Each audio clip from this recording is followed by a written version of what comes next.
J.K. Yadav Films present Happy New Year बोलै खातिर अइलै हमर लाभा अइलै हमर लाभा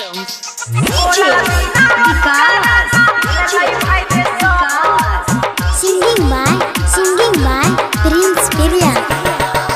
नया साल में नया भाई रे अइलै हमरा खबर Happy New Year बोलै खातिर अइलै हमर लाभा बोलल बिना कराना भेलै भाई रे सब Happy New Year बोलै खातिर अइलै हमर लाभा Happy New Year बोलै खातिर अइलै हमर लाभा अइलै हमर लाभा J.K. Yadav Films.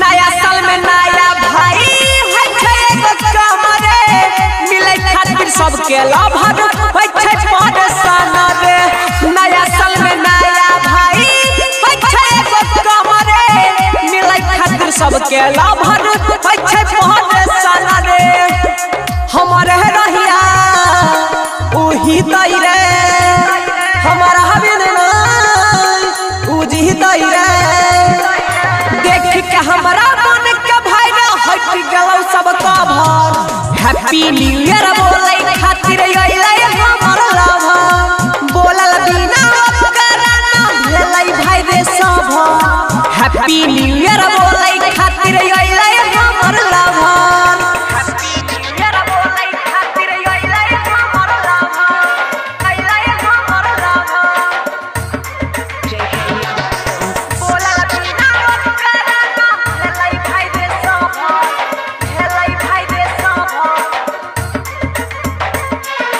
Happy new year बोलै खातिर अइलै हमर लाभा अइलै हमर लाभा Singing by Prince Pirya.